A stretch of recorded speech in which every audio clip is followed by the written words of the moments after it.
అక్కలకు నేను పెట్టే చీర పుట్టింటోళ్ళు పెట్టిన సారే అని నేను చీర పెడితే గాడ మా అక్క ఇందిరమ్మ చీర కట్టుకొని వచ్చింది. మా అక్క గాడు ఉన్నది, లేచి నిలబడక్క చూపిరు అందరు చూడు మా అక్క ఎంత మంచిగా ఉందో. ఇగో ఇన్ని వేల మందిలో మా అక్క మంచిగా మెరిసిపోతుంది పాలపిట్ట లెక్క. మరి మీ తమ్ముడు పెట్టిన సారే ఇందిరమ్మ చీర కట్టుకొని మా అక్క పండగ పూట వచ్చింది మా ఇంటికి.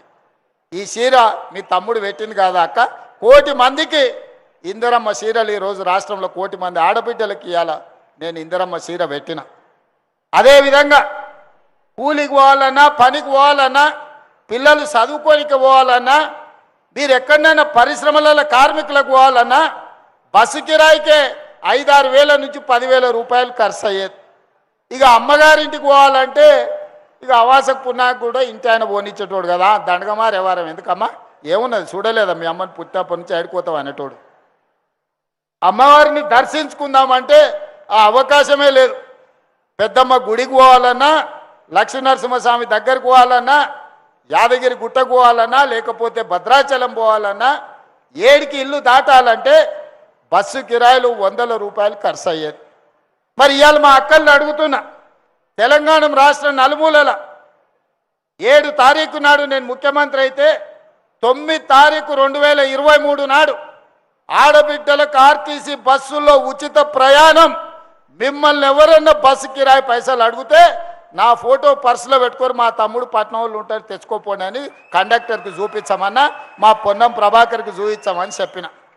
ఆయళ్ళటి నుంచి ఇయ్యాలటి దాకా మా అక్కలు చెప్పాలి, మా అక్కలు ఎప్పుడు నిజమే చెప్తారు. ఎవరన్నా ₹1 మిమ్మల్ని బస్ కిరాయి అడిగినరా అక్క? అడిగినరా? మరి ఇవాళ మీకు 12,000 కోట్ల రూపాయలుగా పొన్నం ప్రభాకర్ సార్కు నేను కట్టినా మీ తరఫున.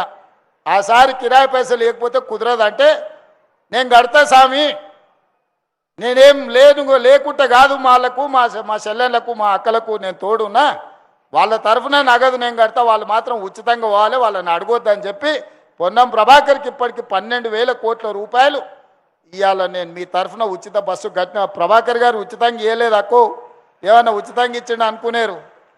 నగదు నేను కడుతున్నా, ఉచితంగా మీరు ప్రయాణం చేస్తున్నారు, గంతే తేడా. ఇవాళ ఉచిత బస్సు ప్రయాణం మా ఆడబిడ్డలకు ఇచ్చిందా లేదా ఒకసారి ఆలోచన చేయండి.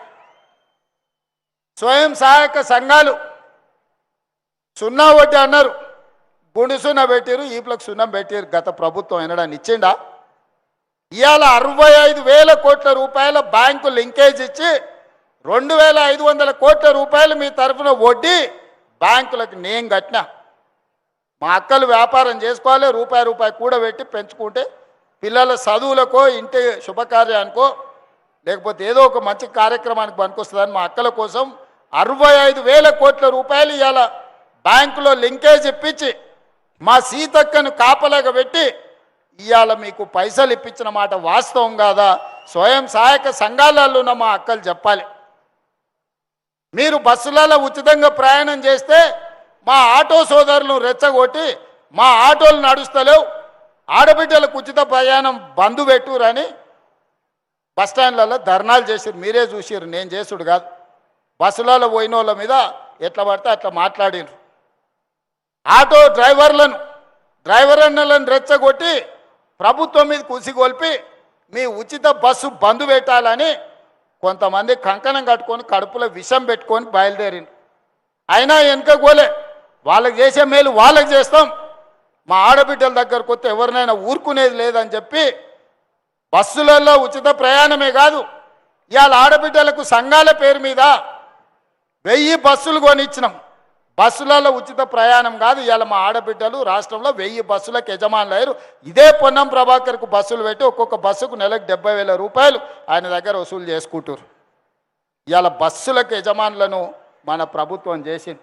200 యూనిట్లు ఉచిత కరెంటు కాదు, 1000 మెగావాట్లు సోలార్ విద్యుత్ ఉత్పత్తి చేసి విద్యుత్ శాఖకే అమ్ముకునేటట్టు మా ఆడబిడ్డలకు భూములు ఇచ్చి సోలార్ విద్యుత్ ప్లాంట్లను పెట్టించి ఈరోజు వ్యాపారంలో మిమ్మల్ని రాణించేటట్టు చేశారు. ఒకప్పుడు పెట్రోల్ వ్యాపారం అంటే భారత ప్రభుత్వం తర్వాత రిలయన్స్, అంబానీలు మాత్రమే చేసేటోళ్ళు. ఇవాళ రాష్ట్రంలో ఎక్కడ చూసినా మహిళా సంఘాలకు పెట్రోల్ బంకులు ఇచ్చి ఈరోజు పెట్రోల్ బంకులలో నెలకు 5-6 లక్షల రూపాయలు ఒక్కొక్క సంఘం సంపాదించుకునేటట్టు ఇవాళ మా ఆడబిడ్డల కోసం పథకాలు తీసుకొచ్చినాం. అదేవిధంగా ఈ కుక్కట్పల్లికి కూతవేటు దూరంలో హైటెక్ సిటీ ఉంది. ఆయల్లో చంద్రబాబు నాయుడు కట్టిన శిల్పారామం మనవన్లను మనవరాళ్ళను తీసుకొని పోయి వారానికో 10 రోజులకో రోజు ఆదివారం పూట శనివారం పూట పోయి చూసి వస్తూనే ఉంది. ఆ ప్రాంతంలో మైక్రోసాఫ్ట్, ఇన్ఫోసిస్, విప్రో లాంటి సంస్థలకు మా శ్రీధర్ బాబు గారు భూములు ఇచ్చారు. పెద్ద పెద్ద ఐటీ కంపెనీలు ఉండాలి, ఇక్కడ 50 అంతస్తుల బంగ్లాలు ఉండాలని వాళ్ళందరూ కట్టుకుండ్రు. మరి మా అక్కల ఆడబిడ్డలు సంఘాలల్లో సమస్యలు ఉంటే ఎట్లా అని చెప్పి శిల్పారామానికి ఆనుకొని 3.5 ఎకరాలు 1000 కోట్ల రూపాయలు ఈరోజు ఇందిరా మహిళా శక్తి స్టాల్స్ పెట్టించి మా అక్కలకు విప్రో, ఇన్ఫోసిస్ మధ్యలో ఈరోజు 1000 కోట్ల రూపాయలు ఆస్తి ఆడబిడ్డలకు రాసిస్తే ఈరోజు ఆదిలాబాద్ అడవుల నుంచి అచ్చంపేట వరకు వాళ్ళు తయారు చేసిన వస్తువులు హైటెక్ సిటీ పక్కన ఈరోజు శిల్పారామం దగ్గర మీరు అమ్ముకునే వెసులుబాటు కల్పించినాం. ఇదే కాదు, అమెజాన్లో ఆన్లైన్లో పెద్ద పెద్ద సంస్థలు తయారు చేసే వస్తువులు అమ్ముతారు. ఆ సంస్థతో మాట్లాడి మా ఆడబిడ్డలు తయారు చేసే తినుబండారాల నుంచి అన్ని ఆర్టికల్స్ ఈరోజు అమ్మడానికి అమెజాన్లో ఆడబిడ్డలకు అవకాశం కల్పించినాం.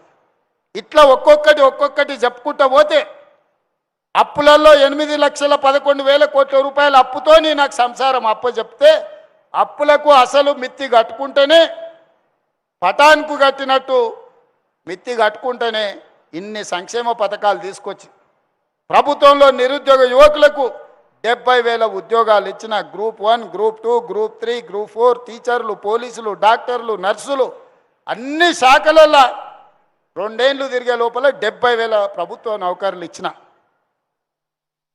పట్నం పెరిగింది, అవసరాలు పెరిగినాయి. డబుల్ బెడ్రూమ్ ఇండ్లు అన్నాడు. ఆనా పెళ్ళంటల కోట శ్రీనివాసరావు పైన కోడిని కట్టి కింద ఉత్తన్నం తిన్నట్టు పేదోళ్ళందరికీ ఊరిచ్చి చెప్పిండు ఆయన. కొడుకొస్తే ఆడు, కోడలు బిడ్డ వస్తే ఆడు ఉంటుంది, అల్లుడు వస్తే ఆడు అంటాడు. కొడుకు కోడలకు ఉండాలి కదా, కోడి పిల్లను కుక్క పిల్లను ఉంటే కట్టేసుకోనిక ఉండాలి కదా. ఇందిరమ్మ ఇండ్లు, డబ్బా ఇండ్లు వద్దు, డబుల్ బెడ్రూమ్ ఇండ్లు ఇస్తా అన్నాడు. మరి ఇంతమంది వచ్చారు, అక్క ఎవరికన్నా వచ్చినాయి డబుల్ బెడ్రూమ్ ఇండ్లు ఇచ్చిండా? ఆడోటి ఈడోటి కడితే కూడా 50 కిలోమీటర్లు అవతల కట్టిరు. మనం పని చేసుకునేది ఇక్కడైతే, మనం పనిచేసే పరిశ్రమ ఇక్కడుంటే, ఇండ్లల్లో పనిచేసే మనం ఇక్కడ కుదురుకుంటే, చిన్న దుకాణాలలో పనిచేసే వాళ్ళం పేదోళ్ళం 30-40 కిలోమీటర్ల అవతల కొల్లూరులోనో లేకపోతే మేడ్చల్ అవతలనో డబుల్ బెడ్రూమ్ ఇండ్లు కడితే మనం పోయేదేనాడు, ఉండేదేనాడు, మళ్ళీ వాపసు వచ్చేదేనాడు. ఈడ పని చేసుకొని మళ్ళీ పోయే వరకు పిల్లలు వండుకొని మధ్యరాత్రి అవుతుంది. సెకండ్ షో సినిమా నుంచి పోయినట్టు అవుతుంది. అవునా? ఎవడన్నా చేరిండా? అందుకే ఇవాళ మా శ్రీనివాసరెడ్డి గారు ఆలోచన చేశారు, నాతో పంచాయతీ పెట్టుకున్నాడు. ఇది చాలా విలువైన భూమి, నువ్వు ఇట్లయితే ఎట్లా అని. ఇక మనం మాట ఇచ్చినాం, కట్టాల్సిందే, మొదటి వరుస 1,00,000 ఇళ్ళు కట్టాల్సిందే. ఆయల్ల రాజీవ్ స్వగృహాలు కడితే పేదోళ్ళకు కొంత లాభం అయింది. మళ్ళా ఎవ్వరు ఇండ్లు ఇవ్వలేదు. కట్టాలంటే కుక్కట్పల్లినే ఇవాళ 11 ఎకరాల భూమి ఎతికి